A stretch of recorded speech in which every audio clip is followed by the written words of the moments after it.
Ooh, nice bowl. Thank you. I'm catching me eating my tuna salad. Oh, yum. We had 10 Oh, people RSVP, so we'll see how many show up. Hey, Sarah. okay. Sarah, hi, Sarah. Sarah, have you met Chantel in person? Yes. Mm. Yes. Yeah. At the October retreat a Oh, couple years yeah, ago, I think. that's right. Yeah. Has it been a couple of years? That's crazy. Isn't it wild? It is. It is. And now Yeah. you're just sojourning all over the place.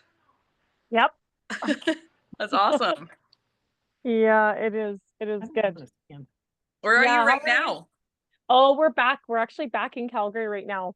Okay. Yeah, we're gonna hang out here for a little bit. We're gonna head down to the eastern, like Niagara region of Canada in August. Nice. Yeah, yeah, should be all right. And then we're gonna come back here for the winter, which is What? kind of backwards. I was gonna say that's usually not what people do. It is not what people do. Yeah, apparently that is the motto of our family, not what people usually do. I love it. Be uniquely who you are. That's right. Uh, Hey, Bronwyn. Hi. Well, we're going to start, and there might be some more people join. I had 10 people RSVP, and none of them are here yet, so we'll see. They might join us. What I find is that Facebook sometimes, like if things don't land on my Google Calendar, they don't end up happening. So I wonder if there's a way, Sarah, you and I maybe need to brainstorm on this, that Zoom, like that we could do this where, because I just got a message from somebody, this might be for all of you, Mhm. to schedule something, and it was through Zoom that was the Mhm. scheduler. So we might have to look into that so that it pops on people's calendars instead of, because if you guys are like me, I sign up for things in Facebook and then I forget that they're there.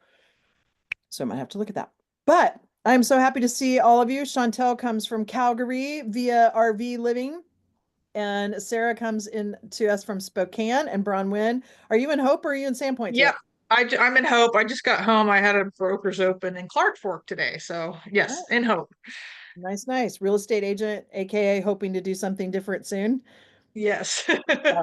Yeah.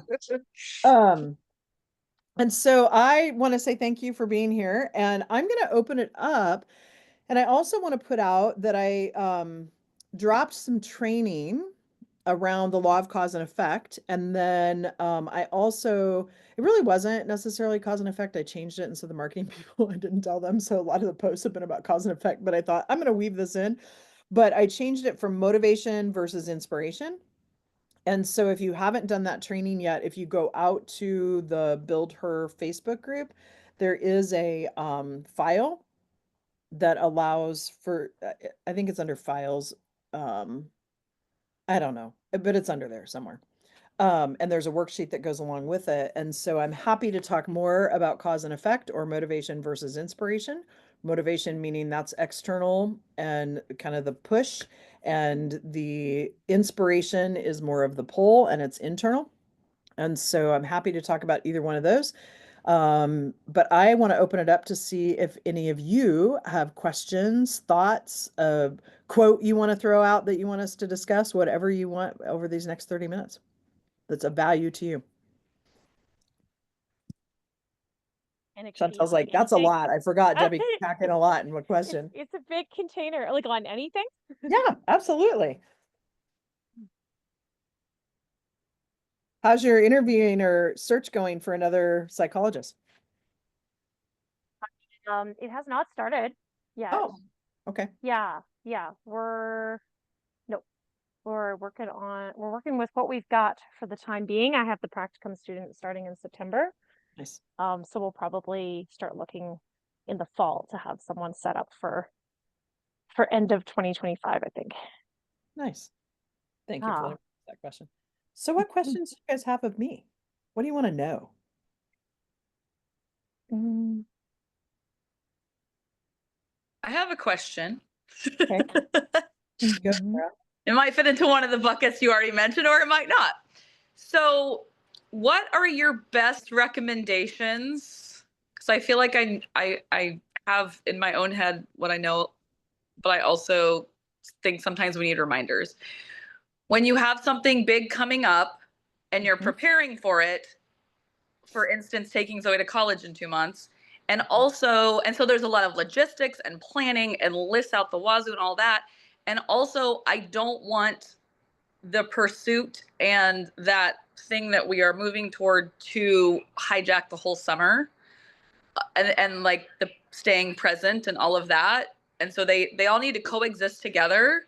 But I find myself kind of wanting to like just be in one space or the other. So do you have any recommendations for that? Well, I'm going to offer up some questions actually, and then I'll talk recommendations because it's interesting that you say that. I was talking with my good friend Erica Barnhart this morning, and I was talking about how in the winter it was really easy because my dog could stay in my car when I popped over to these things for an hour. And I left him at my house yesterday, and he barked a lot for 2 hours while I was gone. And the neighbor said something to me about it. And so I'm like, oh, transition, right? Like, because what I'm hearing you say, and all of us have different types of things that we're shifting. Like Chantel just shifted huge and is now RV living and was down working and trying to figure out how to work and play and do all of that at the same time. And Bronwyn, you're looking at trying to transition into something different. And Sarah, you've got a daughter that's lived with you for 18, 19 years that's now leaving, right? And so a lot of times what happens is we try to hold on to what's familiar because that's how our brain works. And then we get frustrated because it doesn't work. Mm. And so when we think about that, I would ask you the question, what does hijack mean to you? Right? Because there is going to be, this is part of the season where there is going to be a percentage of the pie that is Yes. taken up by that, right? So I always talk to people, Yes. think about what's the expectation and the Yes. verbiage that we use, go back and define some of that. Yes. So what does hijacking look like? I'm laughing because you used the pie. I literally was already starting to think pie. First of all, because I love literal pie. But because I'm an old granny, basically. I feel like pie is granny's dessert. But also I love it metaphorically to use it as an example. So I guess what hijack means to me is I am fully aware that it's going to be a good piece of the pie. I just don't want it to be the whole pie. Mhm. And I think right now, so the boys are officially on summer break right now, so this is very much a recalibrating kind of week anyway. Yeah. And so I think in a way all the puzzle pieces feel like, I truly love when our boys and our kids get out for summer break. Like it comes with its challenges, It's but another transition. it is another transition, but I truly do love having them around and just like Let physically me present. let me back you up, Sarah. I get that you don't want it to take up the whole pie. What percentage? Because if our brain can know, right? And I was having this conversation with somebody at a very early morning networking thing too, because he was talking about converting leads that he sets up appointments and he's getting ghosted and no show. And I'm like, well, what percentage are ghosting you or no showing? Right? If it's 20%, then maybe that's acceptable and you just need Right, to right. not worry about it and spend energy on it. But if it's Yes. 70%, then yeah, look at that and say, what's the cause and effect that's happening? So what percentage can your brain come up with? Like, and it doesn't have to be hard and fast to that, but a percentage of, hey, it's okay if this takes 25% of our focus in the next 2 months. Yes. I mean, I think I need to loop Ryan and Zoe into that, but I think probably 25-30%. And I know I need to choose one. Yeah, you've been around me too long. So I will get back to you on that. But yes. And I love that you use the word transition because as the universe does, I literally already was listening to a podcast earlier and it was talking about that. And even transitioning out of certain roles that you've had in your life. And so not only do we have like the logistical things and all that, I have all the emotional processing that I'm doing and the letting go of a role that I have that has been very specific in its parameters. And I will still have that role to some extent in Zoe's life, but it will not be like it's been. Like it never will be like it's been for her first 19, 20 years. And so back to your question, yes, I'm going to say 25% of the pie. So that I just need to define what that 25% will look like then. Well, back up for a second, because here's my recommendation, right? Picking the 25%. And I would say too, yeah, bring Zoe and Ryan into this conversation, but you have an expectation. Yes. like you as the family. So like it's really important to identify yours before you create collectivity in this. Yes. So then what I would say is anytime you go through a transition, two things. One, we can't have these because when we have these like expectations, right? Like, okay, we're going to go on this date and it's going to be like the best thing ever, right? Or my daughter is going to love on us for 2 months before she goes to college. No, she's not, because she's freaking freaked out. And so she's going to rebel at every possible moment because she wants to adult. Chantel or Bronwyn, are you like, did you do this when you went off somewhere for the first time? It's like you rebel. I You did that before leaving. yeah. And that's what I'm saying, right? Like you rebel, you do all these things because she's afraid. And that's her way of like trying to say, no, I've individuating, people used to say, I had a friend in Kansas City that told me boys have jackass juice and they get this like jackass juice and they're like, I got this. I don't need you, mom. And then they Yeah. deal with you. And it's so confusing, right? Yes. Yes. And so when we go through transition, our brain is already confused because it's excited about the possibility, but it's afraid of the unknown. Hence the dichotomy of tension.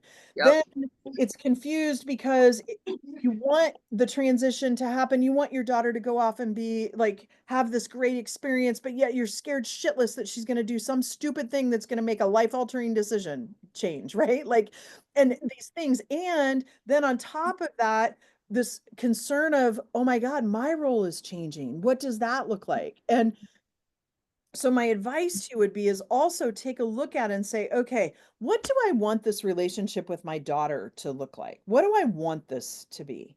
Mm-hmm. And also map that against expectation. Yes. Like, Yes. I would love to have a relationship with my son that's like a girlfriend relationship. We can talk about stuff and he answers the flippin' phone and, he returns text messages and I got all this. And it's just not who he is. Right. Right. Right. Like, and the expectation is set and then I'm disappointed. Like they talk about that in Al-Anon a lot, right? Like you set this expectation and the problem is we set these expectations higher than we could even live up to. Right. Right. Right. So the reason I say when you're going through a transition, whether it be a relationship, whether it be a potential job change, a living arrangement, how you're going to work, think about what you want it to look like, because then you say, what would it take to make that happen? Yes. Yes. Like reverse engineering. Yes. And I'm going to Yeah. use Chantel, if you don't mind, Chantel, as a little bit of an example here, meaning that what would it take for her to still create income and travel for 2 months in the States and go visit and go hike and do all these fun things? And oh, by the way, it's not summer yet, so homeschool my kid, right? Like, what would it take to do those things? And frankly, I don't know how you would rate it, Chantel, but based on our conversations, I think you did stunningly because she spent the time. And okay, there's always misses, so don't be perfectionists here, right?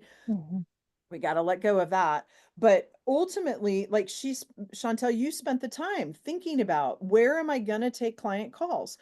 How do I let my family know, because it needs to be in private, that if I'm in the car on the phone, don't open the door. Right?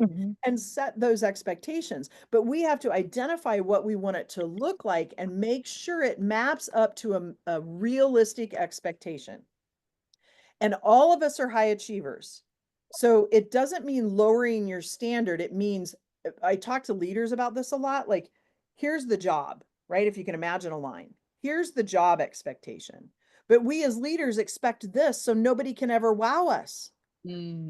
Expect the job description so that people have the opportunity to feel the wins, to feel that they've over done this. Like my ex-husband, occasionally he had some really wise things to say. And I used to fill out New Year's resolutions front to back on a piece of college ruled paper. And he'd be like, what are you doing? Like, no possible human could do all these things. You want to learn Spanish, learn how to play the guitar, work out every day. Like, come on. Yeah. Like, why are you setting yourself up for failure before you even begin? Right? Which we have to be careful of, because we get into this loop that, oh, I only am loved if I'm achieving something. So then we create this huge list to achieve, but then we don't achieve the whole list and we fail and we create this loop of crazy. And even if we achieve a lot of it, we still come up empty. We feel empty. Right. So like map that expectation that you have of the transition that you're going through and make sure it's a realistic expectation. right? That is so good, Debbie. Thank you so much. This is really, Yeah. really good. And I hope that you other two gals are getting something out of this for your life too.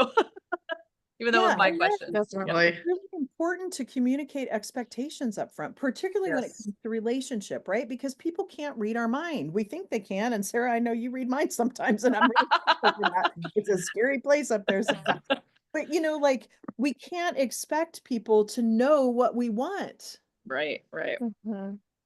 And that's where if we don't know what we want and we show frustration to other people, it's usually because we're frustrated with ourselves because we don't know what the hell we want. right, right. Mhm. And I think the other thing with communication is when everyone comes together, everyone's going to have something different that they want. But when you do all come together, you throw it all in a blender and then you figure out how to come up with a recipe that is, the mixture of everyone's desires.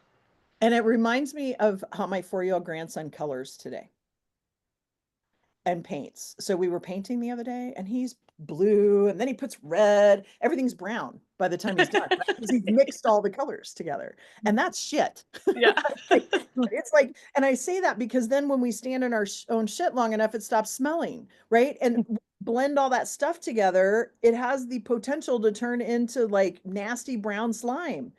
And you don't want it to. So then to your point, you pull out and say, what's reasonable with this? Yes, yes. Right? Like, and I will tell you, just a little side note, when she comes home from college in the summer, that's another transition because she's been adulting the whole time and you might have to Yep. loosen up a little bit from that role that you've played, right? Yep. Loosen up even more, you mean? Yeah. And then like Bronwyn and Chantel and Sarah, whenever you transition into something different, the reason the transition becomes hard is because that role that you're playing, real estate agent, counselor that is in Calgary, Sarah, a mom, right? That our identity, we've attached our identity Yep. to that role. Yep. And that's what makes it hard is because we're actually having to shift our perception of our identity. Yep. Exactly. And so when you think about that, John Cotter is a change expert. He wrote the book, not Who Moved My Cheese, The Iceberg is Melting. And it's written kind of like Who Moved My Cheese. It's this little thing about penguins, right? And they're iceberg. What do they do? What do they do? And it's all about change. And John Cotter talks about with change, people automatically look at what are they losing. What's happening could absolutely be 100 times better than where they're at today, but we automatically look at what are we losing. Yes. So when you think about your role or think about, and I don't remember, Chantel, if this, because you're kind of a nomad spirit, but like a lot of times when people want to do things like what you've done, Chantel, it's this act of security that I have a home base, right? Like I have a root system somewhere. I don't know if you really had that so much, but like as an example, and like Bronwyn moving, potentially looking into something different to accentuate what you're doing now or change, it's like, who am I if I'm not this? And it's like, oh my gosh, where's the stability? And Sarah, kind of for you too, in the fact that I will tell you, having an adult relationship with my son is so much fun. But the big transition is not even so much in the relationship, but the fact that they are not living with you anymore. Yeah, see, I haven't experienced that. Like, I feel like Zoe and I do have the friendship, adult friendship, but it's like she still lives under our roof. And So here's it what is I'm still gonna, like she's a yeah. child, also. And here's what I would say. Sometimes we have to look at the transition and say, you know what? This just is what it is. It will never be the same. Right, right. Yeah. And that goes for any transition. It will never be the same. And so then what we have to do is we have to make the choice, and I call it my kidney. We have these patterns of who we are and what we do, and we have to pause, hence the kidney, it comes down in the thing. And we have to pause in the moment and say, you know what? I'm going to do this different because the situation is different. And I will tell you, one of the things that I found when it comes to relationship, even and sharing expectations and all of these things, is I have to be making sure that what I'm expecting of someone else, I'm willing to give. Yes. And a lot of times, being an overachiever, that was not the case. That became very apparent to me with my dad. I expected him to love me unconditionally, but yet I had all these conditions and wasn't willing to do the same. And so hopefully that helps all three of you when it comes to like things with transition, right? Because life is about, I mean, Yeah. honestly, the only constant in life is that we're all going to die someday. And like, as far as our physical body, right? And we constantly changing, constantly evolving. And the Yes. thing is change and evolution are both the same. And I don't mean evolution like from a spiritual perspective, whatever you believe, but we evolve. Like I look at myself even yesterday, I'm a different person than I was this morning because of conversations and things that I've had. Mhm. And so we're constantly evolving. And that's where the expectation to make sure that we're not trying to be Wonder Woman. Right. I used to send people a Wonder Woman coffee mug and Wonder Woman socks when they signed up with me. And I'm like, stop that shit because Oh, I'm trying to produce Wonder Womans, right? Like we all are way too good students and we're all, you know, like I run into that a lot where people want to be the good student and live up to the expectation. Well, figure out what your expectation of yourself is. Yes. You could still send the mug and then be like, now find a hammer and crush it. Ah, yes. That's good. That's good. Chantel or Bronwyn, anything on that or any questions that came up for you as we were talking about that? mm. Oh, well, I just recently experienced the a situation that completely uh what's the word I'm looking for, encapsulates the what you expect from others you must also be willing to give, and Mm, had to really dig deep there and sort of check myself because my expectations of someone that's actually done quite a bit for me and then getting pissy about having to do something in return. Like, okay, what the hell? But the last week has been really interesting, and it's really difficult just actually getting to the bottom of some core beliefs that I've been schlepping around for my entire life, and basically, in spite of all the work that I've done, you know, spiritually, emotionally, professionally, just period, always hitting a wall at some point that has kept me from, you know, taking flight quite honestly, and mm, never understanding why that is. And so I did have some pretty big aha moments this week, which are magical and really fucking infuriating at the same time. And so it's been a lot of digging deep and sort of figuring out how to unravel all that shit. So it kind of goes in with transition. I'm experiencing a lot of transition personally and professionally right now, and a little of looking at things and looking at myself and an even more honest and raw and insightful way, which has been cool and painful and hard and all the things. So Yeah, thank you for sharing. Yeah, and you need to come to my October retreat, just saying. So, I was literally just thinking that too. I was like, okay, she's got to be there. Also, I want to meet you in person. but yeah, thank you for sharing that because sometimes it's not like even when I came to that realization that I was expecting my dad, you know, to love me, like it's not easy to swallow mm, sometimes when you think about, oh, I'm expecting this of this other person and I'm not even doing it myself. So thank you for sharing that. It's a raw and vulnerable place to be because the law of polarity definitely, you know, like you hit both sides when you're well, it's living. a sense of entitlement that is very a real strong current with my mother, who's a real source of angst and trauma for me. And the adage of, I'll never become my mother. And I'm like, it's okay. Yeah. So Well, that and was I the will tell you, I also learned and heard this from somebody one time that when I say fuck you to my dad, I also have to say thank you because there's a lot mm, of really good things I also got from my dad, right? My ability to influence and persuade people. And I don't mean Mhm. persuade in like a manipulation perspective, but Right. an influence Yeah. people I got from him too, right? So that law of polarity holds true. So I found if I can take those lenses, and I've done a lot of healing with that relationship and say, you know what? Yeah, this frustrates me to no end, and this frustrates me to no end. However, I also know there's the other side of the pole, right? There's the mm, other side of that book, and what can I pull from that? And that actually starts to shift then my energy around it, yeah. not stuffing it, but I'm realizing that, you know what, there's also these other things. And it brought for me a level of respect that I hadn't had before for him. Mhm. Mm. Yeah. So that might be helpful. Yeah.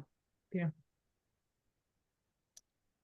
And I'm recording this today, and I'm okay if somebody says no, don't. But I thought, you know what? There's people that have been wanting to make it. And so I thought it might be beneficial to throw the recording out onto BuildHER and let Sure. people like see kind of what we experience on this. Is everybody okay with that? Yeah. Yes, I'm typically an overshare, so I have no problem with that. I'm in that club too. Yeah, Virtual I'm high good. five. Thumbs up for me. Well, and you know what? I think that's a good thing. I read this Mm. fiction book in like 4 days. It's called The Women by Kristen Hanna. If you have not read it, I highly recommend it. And she wrote The Nightingale, which is my favorite nonfiction or Yes. fiction book, excuse me. And it's about a woman who was a nurse in Vietnam and how she came back and how America treated her, and particularly even the vets said there weren't any women in Vietnam. And she's like, I was there, right? And realizing that talking about things and getting it out, like Chantel, you know, you do this with young girls, and they called it a rap session, you know, like just even being able to share it and get it off your chest takes the Mm. weight off of it. So overshare as much as you want to. Hey, Carmen. Yeah. And I Yeah. think as, you know, as someone who is listening, Mhm. to both of you, there's so much resonance, you know, with my own experience. So, you know, a lot of gratitude for people who are able and willing to share, because I feel like I learned so much from that. So it's a gift. Yeah, absolutely. Well, we have 3 minutes left. What else? The statement that you made, I'm paraphrasing, but like we've attached our identity to the role. I Yeah. was thinking, yeah, about the ego and um, what am I attached to? Just a really good question for me to continue to ask myself. And I think, yeah, you were kind of talking about with the nomadic spirit. Maybe I might be not be rooted in a structure, a physical structure, but I do know that my attachments lie deeply in people. And so that's something that I kind of practice is how do I love people in my life, like love them, and not have that like desperate attachment to them because that Mm. doesn't serve them and it doesn't serve me. Yeah, so That's a good good, reminder. Chantel. Yeah, that could be a whole half an hour. Totally. Excellent. Yeah, Yeah. that's awesome. Yeah, because there is the balance, right? The infinity loop of how do I show them I love them, and particularly I think about children, and you've got teenagers, and as they age and they get older and become Mhm. adults, I mean, I run into the same thing, right? My son's birthday was this week. His dad's in town, and I'm like, shit, this co-parenting thing, even though he's 33, sucks because like he's spending his birthday with his dad, and I don't get to spend his, you know, and I'm like, Debbie, get over it. Mm. I get to spend 51 other weeks with him, right? I mean, I Mm. don't see him every day, but and that's where that changes, Sarah. It's like you're so used to I could have him live with me still and I'd be okay. Just keep the stinky shoes out of the Yeah. house. It's like this desire to like be with them all the time. And so you're right, Chantel, like this that desperate energy versus the being okay and Mhm. being like I know some on this call aren't parents yet, but I always say being a parent, and I would say this is of our own self too, in that identity piece that for me, the minute my son was born, it was a lesson in letting go. And it's Mm. almost like from the minute we develop at the age of 7, our base foundation of things, it's a lesson in letting go of our ego, right? And our like we build this identity, and then it's about changing that identity because we change through time Mm. and being able to accept ourselves even for who we are, right? So when I say too about was I able to give my dad unconditional love, the key piece to that was I learned to unconditionally love myself because I can't provide unconditional love to other people the way I want, you know, like my dad unconditionally loves me in the way that he knows how. There are conditions to it, right? But like because that's how we're programmed. But the point being is I had to look at that and say, am I also willing to show that to myself? Mhm. If I want respect from someone else, do I respect myself enough? There's an exercise in a book called Calling in the One about dating, and it asks you to write down like all the things that you want in a relationship. So I'll give you an example. I want to be respected. I want to be thought and told that I'm beautiful. I can't remember all the things, but I'll just use those two because of time. And then it had you turn around and say, do you respect yourself? Mm. Do you think you're beautiful? Because I can't expect that other person to have that if I don't have it for myself. So it's kind of a twofold thing there, right? And so a lot of times too, in transition, looking at what's the fear. Is the fear that you won't have that relationship anymore? Is it that you won't have the control anymore? Is it that I won't be who I am and I'm going to change? Well, yeah, you probably are going to change a little bit. But then what are you afraid of if you change? Well, then I'm going to lose relationships, or I'm going to like not be happy. You know, like you got to uncover then what's the fear, and then have somebody help you through it. Is it really a truth? Because 99% of the time, it's not a truth. Yes. Yes. Yeah. I'm really glad you're going to share this, because this is a half an hour of nugget after nugget after nugget. Well, thank you, Sarah, for being, for all of you for speaking up and sharing. And with that, folks, it is a wrap. We will have the next one out there. And actually, Sarah and I are meeting right after this. So we're going to publish the next couple so that you can get them on your calendars as well a little bit further in advance. And we'll post this one out on the Facebook Build Her site so that people can watch. And thank you for being vulnerable and allowing others to see so that they can learn from you as well. So with that, it was great to Thank see you you. in spaces, Bye, and have a everyone. day. See you next time. Have a good one. Bye. Bye.